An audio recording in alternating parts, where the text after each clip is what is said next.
I don't think Rangers Football Club should ever be a project. I'm going to say defender. Just it sounds like. Hearts won't go down. Nah. Who's got a favourite referee? Hello and welcome back to episode 11 of The Warm-Up, and I'm back this week. It feels good to be back, and we've actually got a guest returning for the first time this week, haven't we, Gordon? I know, unbelievable. You must have done well last time. I'm glad to see you're back. Hopefully you're not contagious. Just face that way if you can. Great to have Falkirk manager John McGlynn flying at the moment, and a man that needs no introduction. He's back. They must have liked him incredibly. It is Kris Boyd. How are you? You well? Very well, Gordon. Is yourself? it like if you make the hat-trick appearance, do you get to keep something off the shelf? Match ball, yeah. We have to choose. There's one thing, I know with that jacket. Something off the shelf. You like the colour, Kris? Is that what it is? Just the size, mate. It would never fit. I thought you might have an issue with that. We'll start with John, who's our special guest then, shall we? John, hard to imagine any manager anywhere who'd be feeling much better about the start to the season than you are. No, we're delighted, absolutely delighted. Yeah, we're top of the table after 8 games. We've got one more game at the weekend to finish the first 9 first quarter, albeit that we're playing Partick twice and not having played Hamilton at all.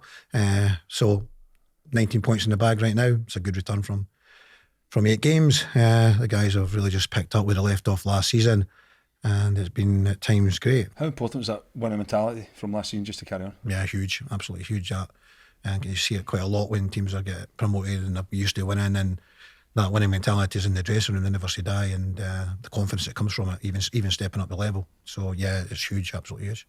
How do you look for Aberdeen, for example? There's no doubt in terms of finances and everything else, players and everything. Celtic are way ahead. Yeah. But if you are now in this unbeaten run that Aberdeen are on, if you go in and change things, all of a sudden the players like, well, there's a sign of weakness here. How do you go about it? No, I think you've got to be bullish about it. If you feel you've got a good structure, the players are playing to the way that you want them to play, they're playing at the peak of their form, then I think you should back yourself to go and play in your way. Otherwise, you're right. You'd be asking yourself the question at 10 to 5, why did I change that? Why did I change it? At least if you go and give it everything you've got, and the players can go out and carry out the way that you've been playing against all the other teams that have won these games in. And if it's not enough, then you can hold your hands up and say it wasn't just quite enough. We appreciate Celtic have got, they're signing players for £11 million, £9 million, none of this. So you're always going to get a bit of leeway there. But if you go there and give it your best shot, you're right. If you show a bit of weakness, or you go ultra super defensive and you lose a goal in the last minute, you're saying, that type of thing, which we've all been there. And I suppose that does kind of lead us on nicely to assessing Celtic anyway, Kris. Is that part of it, has it shifted slightly, because the notion that you can go there now and sit in and get something, that doesn't really work recently over the last couple of seasons either? How impressed have you been with them in terms of the way that they do kind of put their foot to the floor at the moment?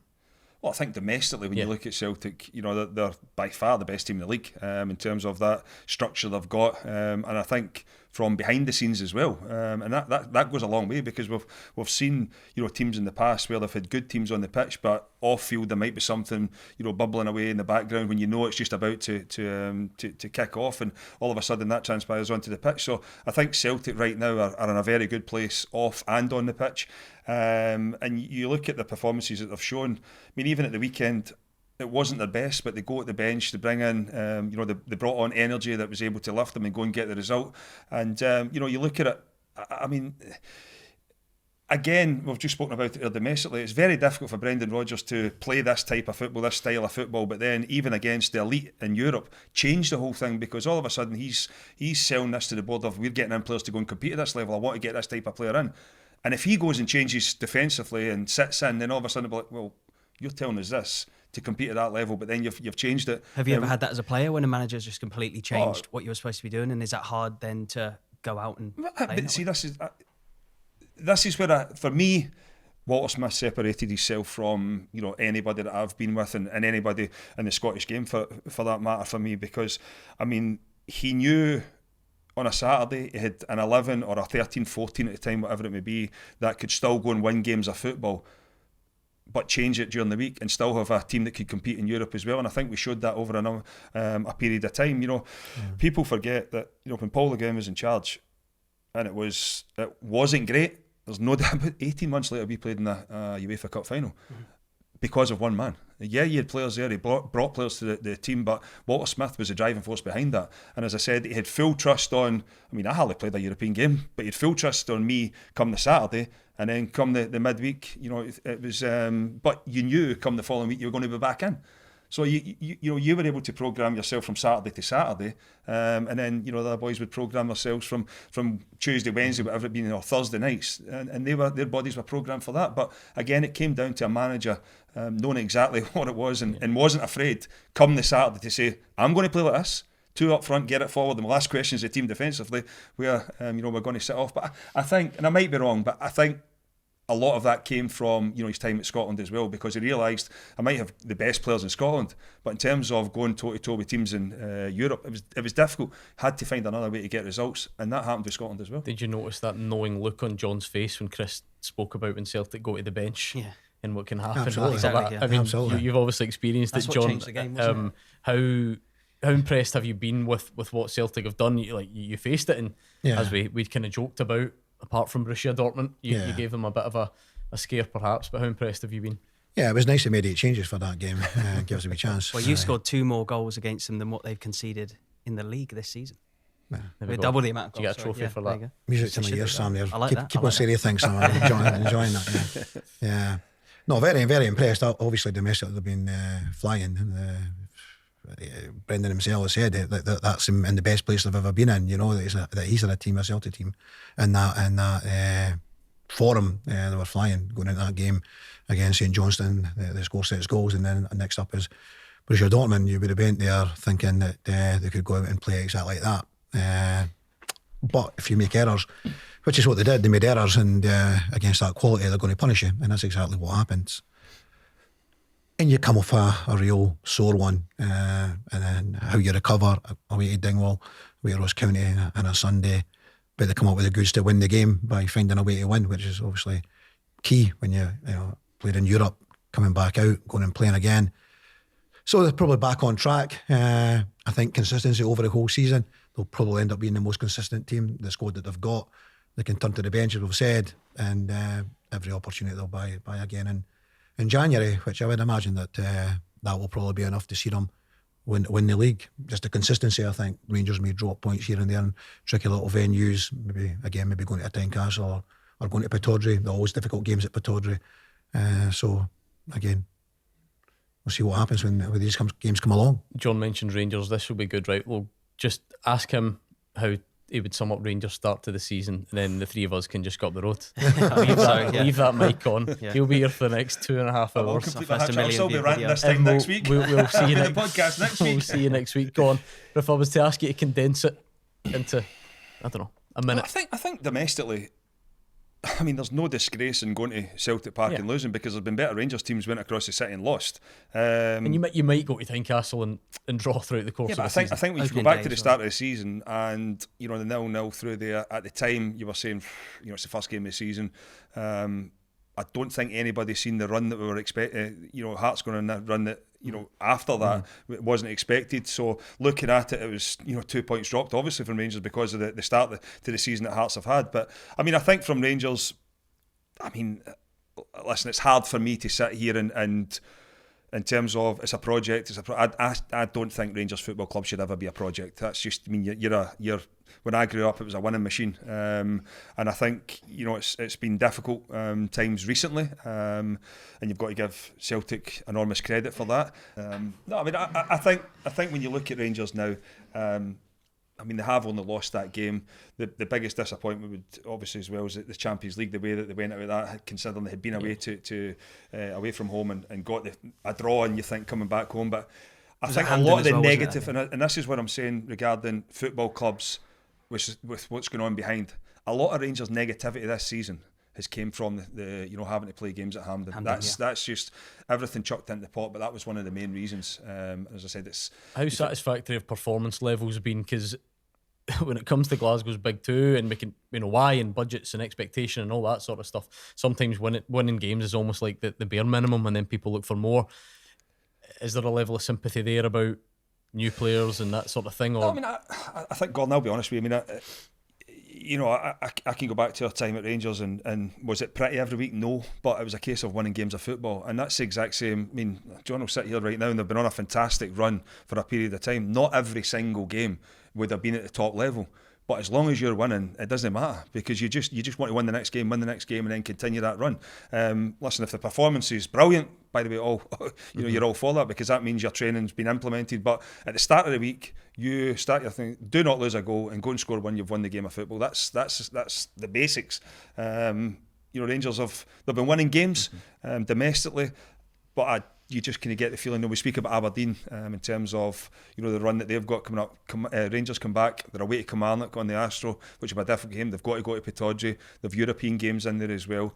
I think this next little block of fixtures will be a defining part in Rangers' season. Hampden was an interesting one, because that's like an obvious tangible impact when you're playing somewhere different. But you've mentioned a couple of times, like off field. If a club doesn't have a CEO or a chairman, what does that mean for a player though? Because maybe some people on the outside would say, well, I don't think the players are turning up on a Saturday wondering who the chairman is, or are they? What does that mean? How does it impact things negatively?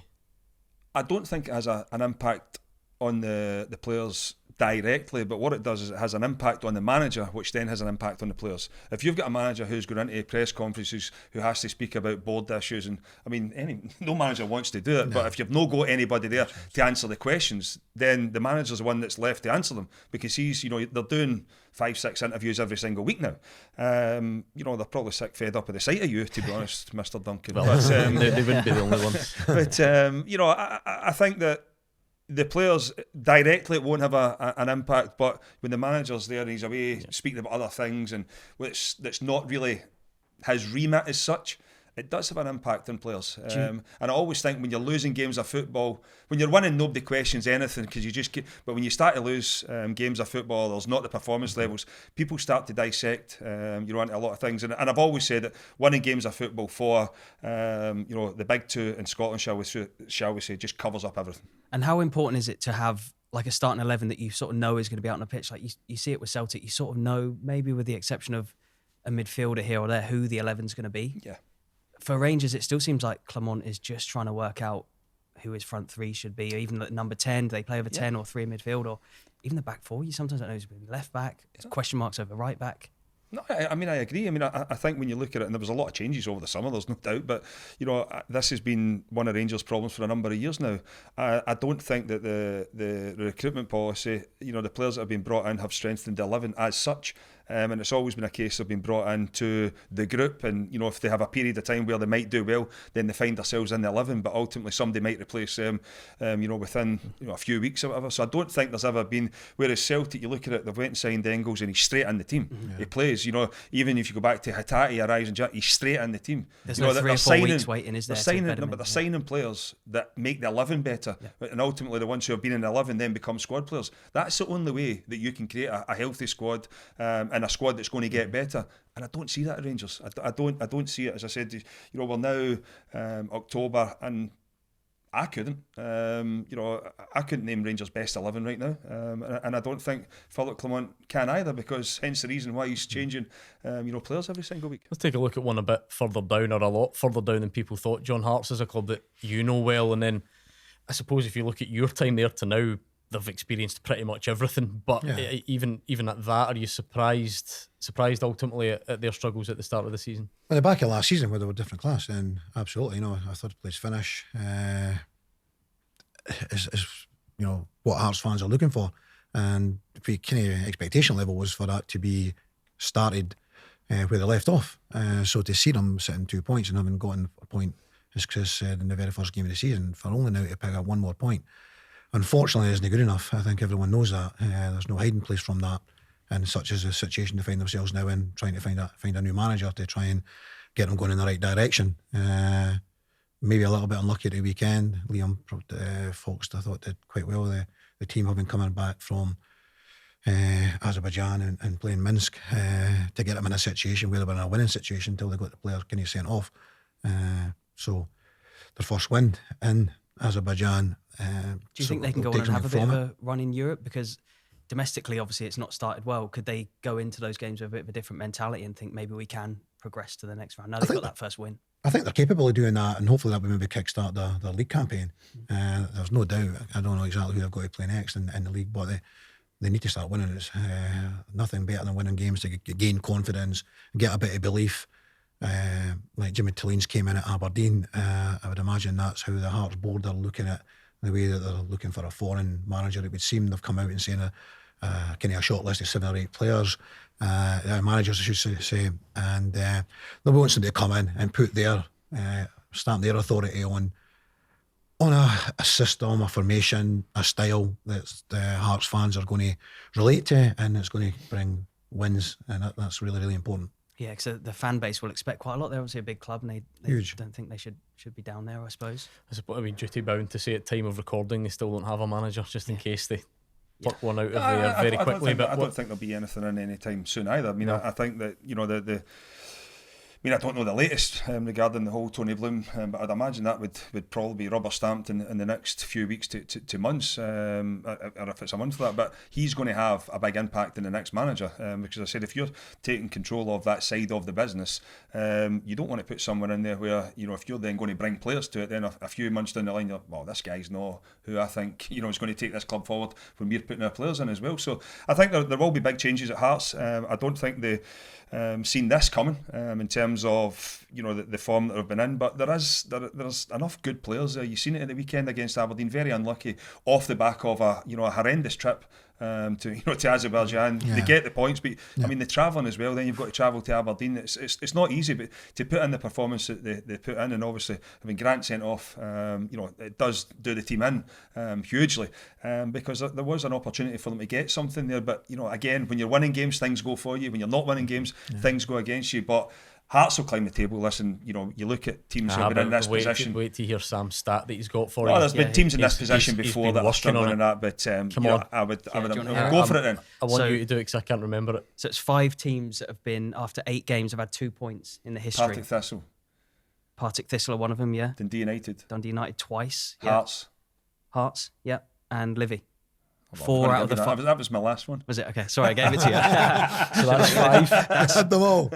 So Dundee United twice. Twice. Yeah, so out of those 5 occasions, 4 have gone down. So it doesn't look good in the stats. But you reckon won't go down. Fact.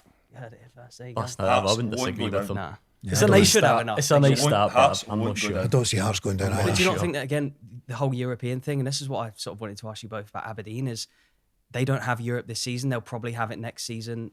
Will they then get derailed because of all the travelling they'll have to do and everything you have to put towards that? Like, is that sort of why these cycles happen? I think when you with look at Hearts, I mean, I didn't expect. I thought Hearts would have been 3rd and 4th, but I didn't expect them to be where they are right now, because I thought they would maybe have started the season well and then dropped off because of Europe. Well, Kelly as well. They had 6 games playing Europe, and now they're struggling. I think Kelly was the obvious one, but the time where Hearts were losing games, I mean, they weren't playing. They weren't in Europe. Yeah, that's true. Yeah. They didn't have the qualifiers. the 2 European games. They had already lost games before that. And yes, I know you can use it as an excuse, but I mean, Hearts' European campaign has started now, basically. So I mean, if they're not winning games of football when you had the break as such from the midweek, then it's going to be difficult. But it's not just Hearts this season. It seems like it's every sort of year that the teams. Yeah, you don't. If you're a manager, you don't want to qualify for Europe because you lose your job 6 months later. Yeah. It's a bit of a cycle. Who would be I was going to say, who's the surprise package? Can Aberdeen really be that when they're They can be. The size of a club like Aberdeen, just because of where they've been? Would they be that then? Is there any other team based on the start to the season that's caught your eye or particularly? Well, I think the two we've spoken about that. Aberdeen and Hearts. I mean, Hearts for how poor they've been, but Aberdeen, you can't knock what they've done.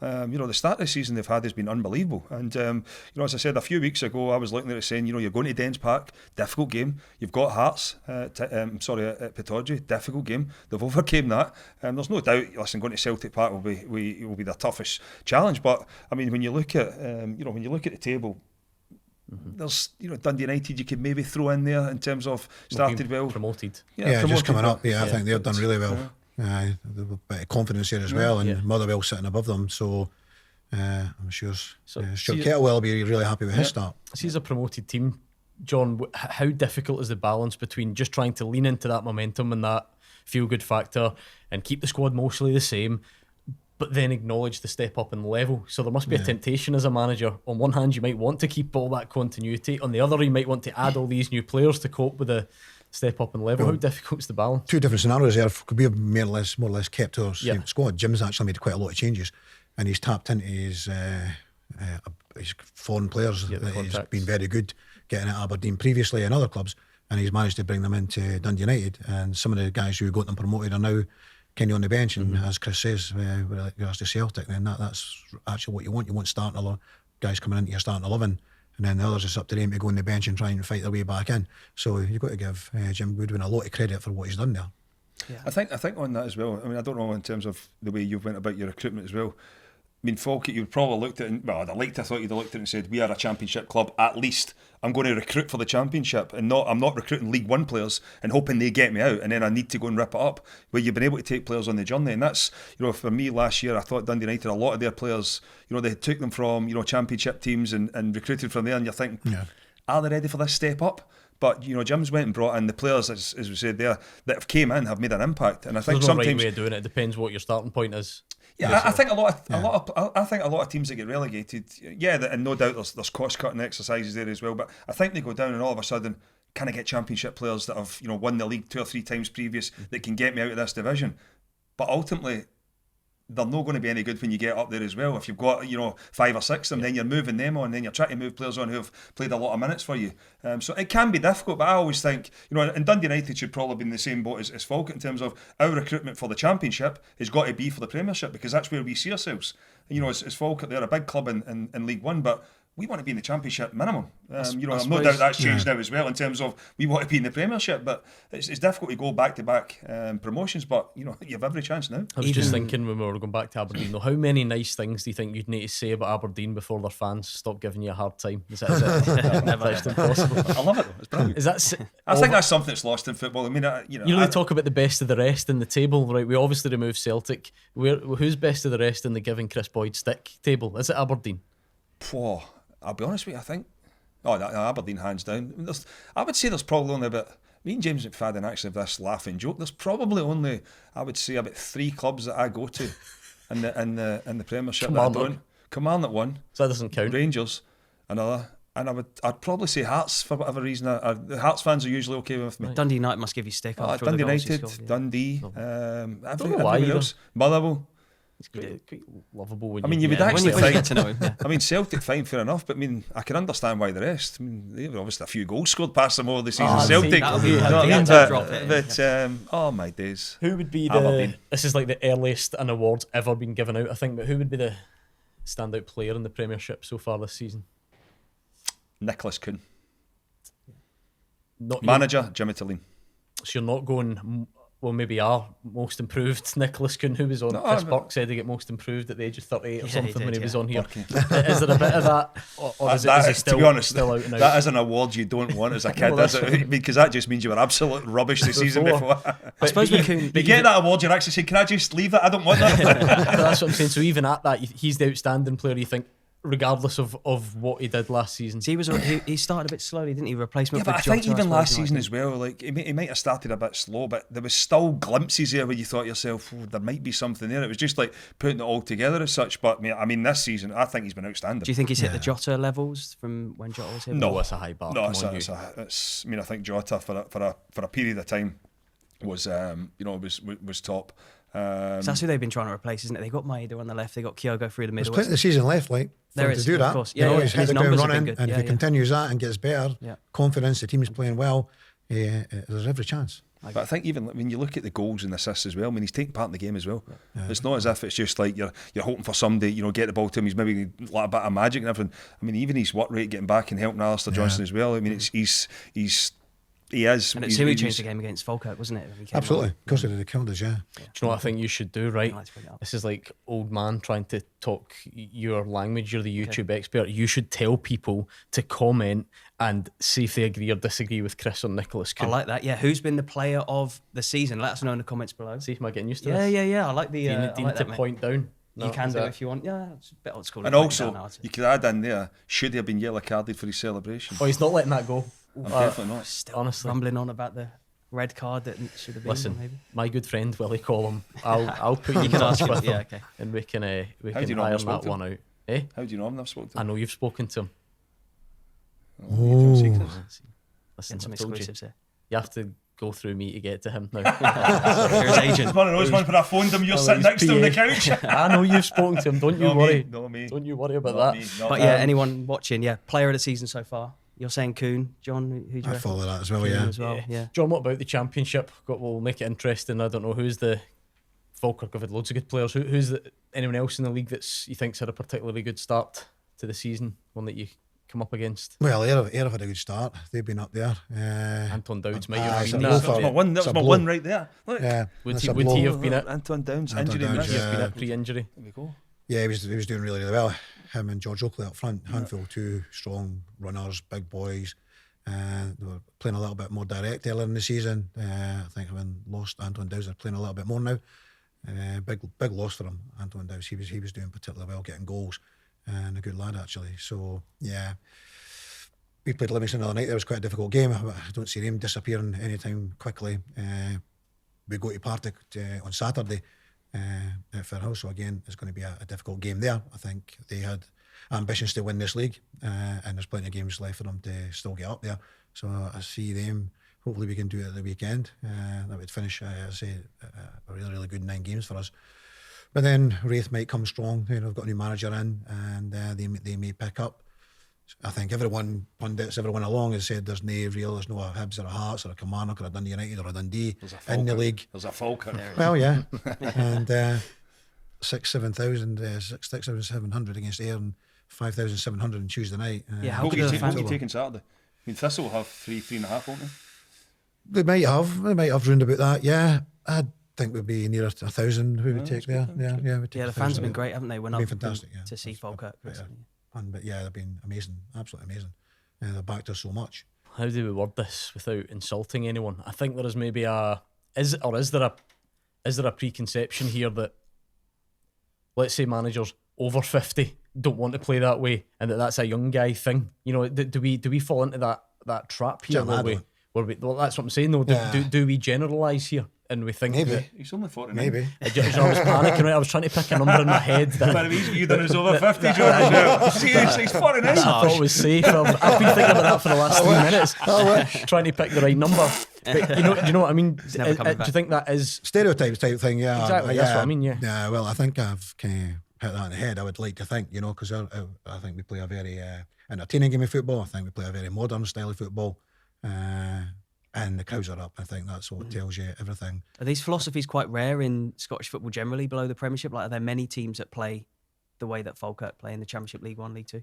Well, there may be one or two more than you think. I mean, Livingston played a little bit more like last night and Tuesday night than they would have done probably in the Premiership, just coming down a level. Yep. Maybe give them a little bit more time to do that. No, you're sometimes a little bit surprised. I think when things go wrong, unfortunately, you can end up we won't. I don't think, but some teams will go direct just because it's not working, and you get confused as to what is the best way to win a football match, and you end up just going there. I think. Look, I'm not going to. We've no invented the wheel. You know, we've no invented the wheel. But I think for Scotland to get better as a nation, I think we need to be better at that. Now, it's not for everyone. It's not for everyone because you know. We don't just circulate the ball and pass the ball for possession just because there's a start. We're looking to penetrate at every opportunity that we possibly can. We're looking to get our fullbacks forward. We are a very attacking team. So it's not just about possession for possession, even though we're trying to get possession, but we're trying to circulate the ball. We're trying to disorganise the opposition is what we're trying to do, and find areas where we can get through them. Yes, good to watch. I think the perception comes from, I mean, you've probably recruited in a way that allows you to play like that. Absolutely. You know, and I think the perception comes where you've got managers that will recruit players that don't fit into that style of play but continue to try and do it. I mean, you can improve players and you can improve the style of play and everything, but there's a lot of managers out there that will go and sign a certain type of player but still try to play the exact same way as the elite clubs, and it's impossible. You know, you slip round pegs and square holes. You can't do it. You know, I think that there is.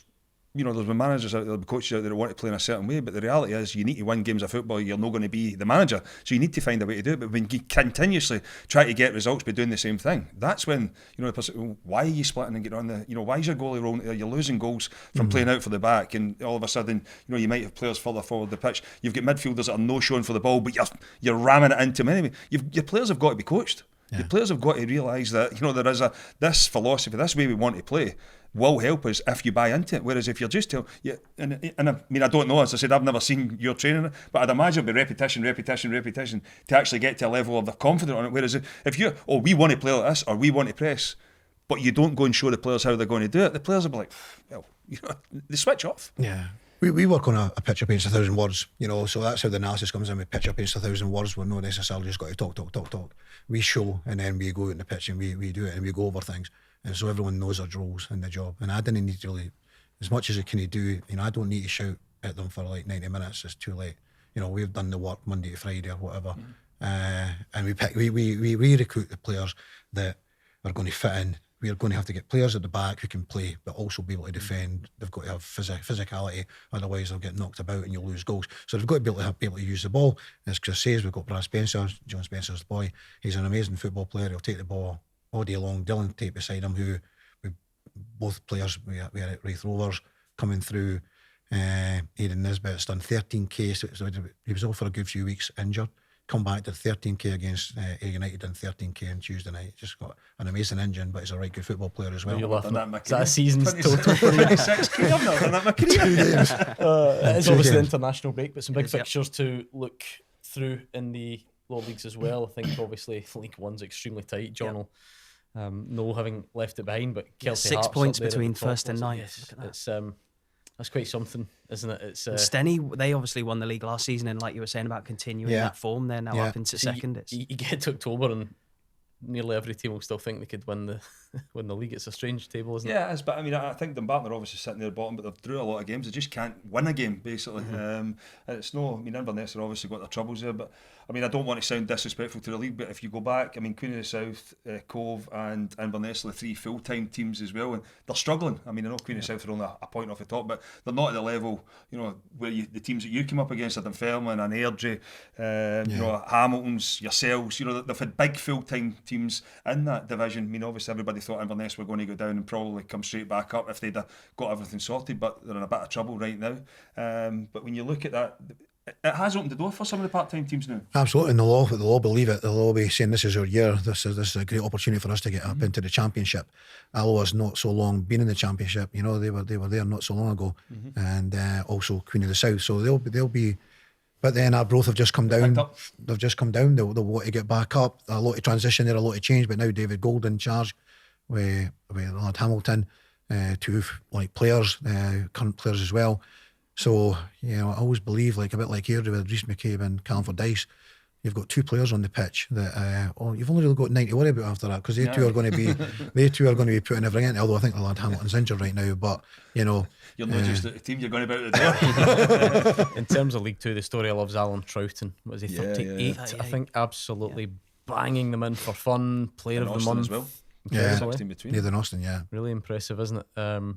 Lots to look forward to down the leagues this weekend as I think, well. sorry, just on that as well, though, when you look at, obviously Clyde, Ian McCall lost his job as well, which is unfortunate, but they have been underachieving, there's no doubt about it. A lot of people would have fancied and them the other to win thing is League as Two, well, wouldn't they? I thought everybody thought Edinburgh City were a write-off. Everybody, there were a few They've teams, surprised a few people, teams looking over their shoulder now in terms of, they've actually picked up a few results. And Dick Campbell at East Fife, he's obviously doing well, and he's won. He's done some good things, obviously, in the past. What can you He's say won about leagues. Dick? He just continues to produce, winning teams.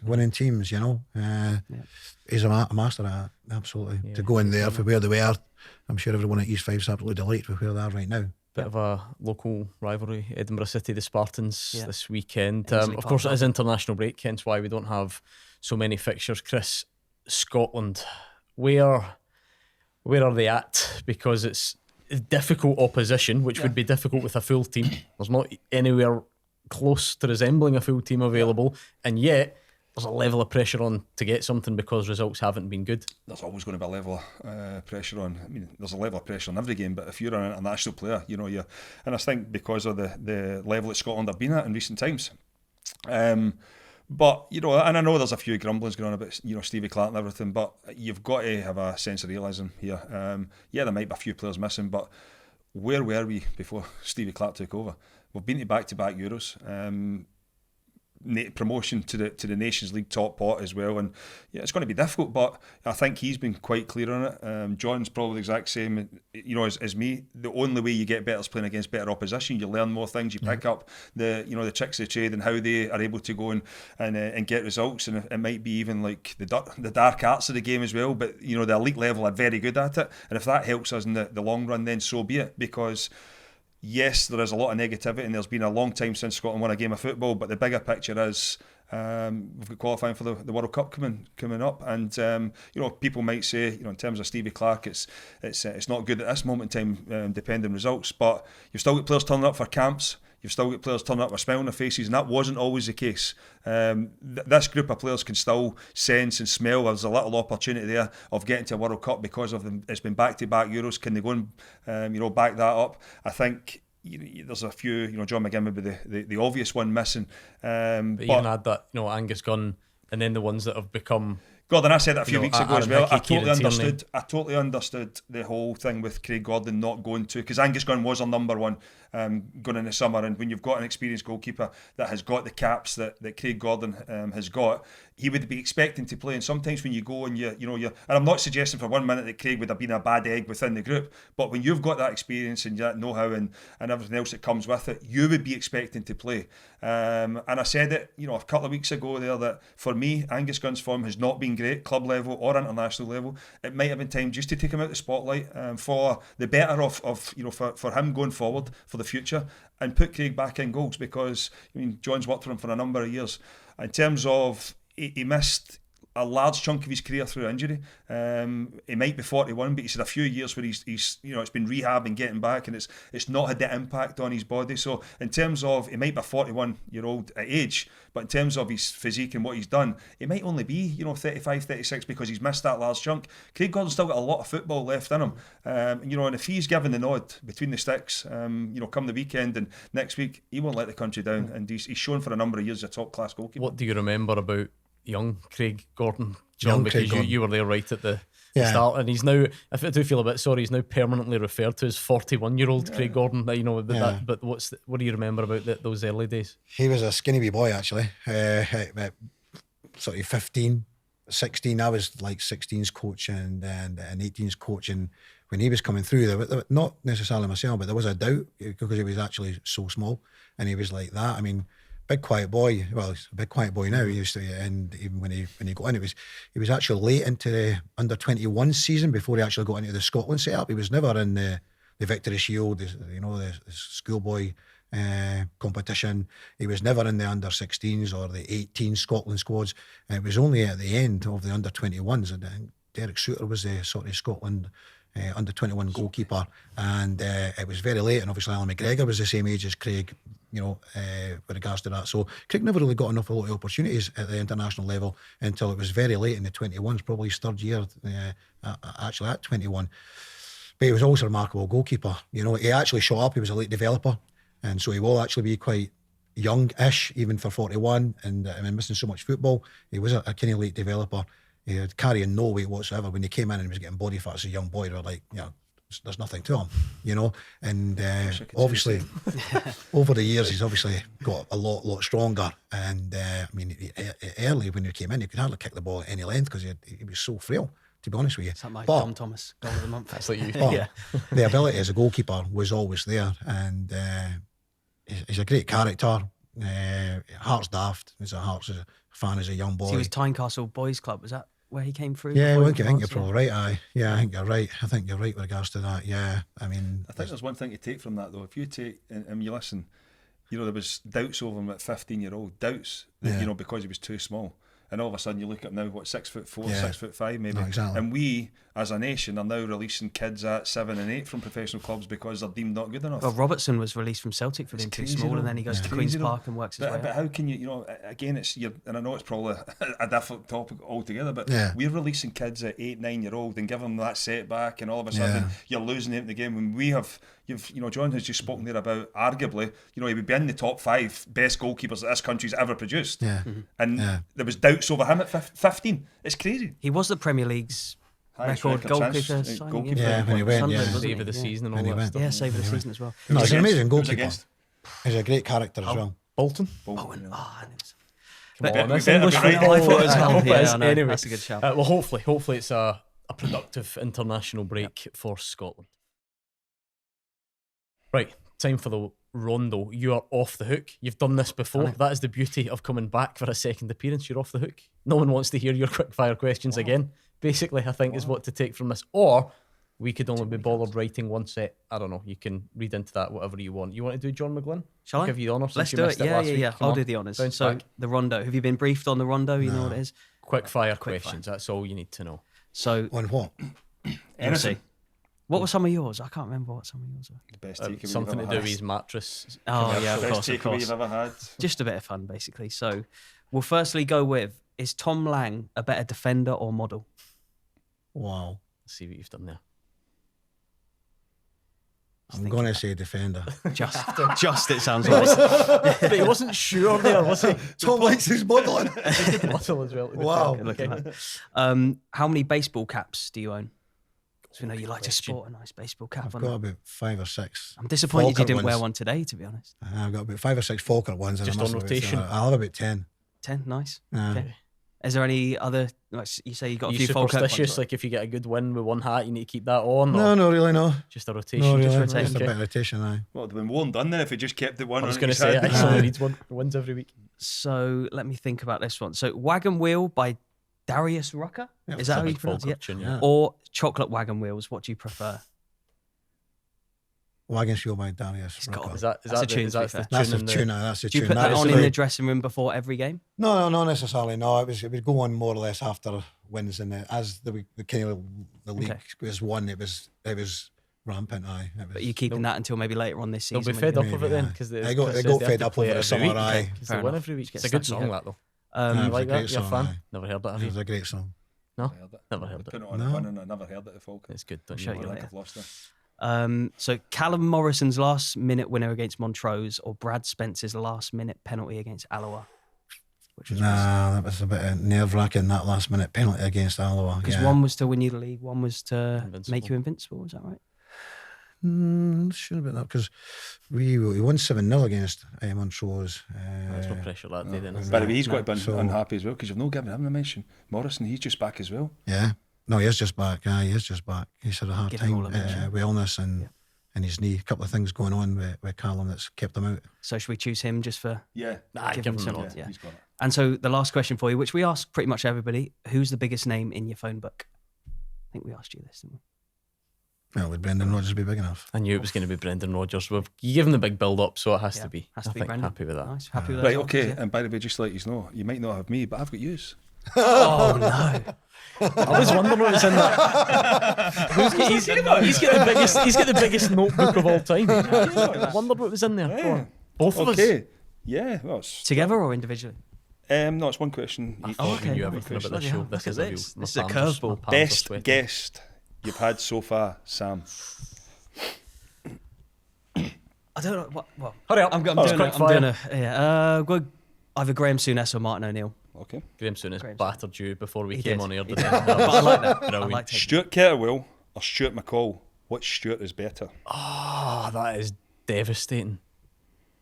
That genuinely is, and I'm now going to do the thing that I slag the guest for doing, taking too long. Yeah, see, that's what I wanted to do as well. Ah, Now we're on the other side. I know how it feels. Exactly.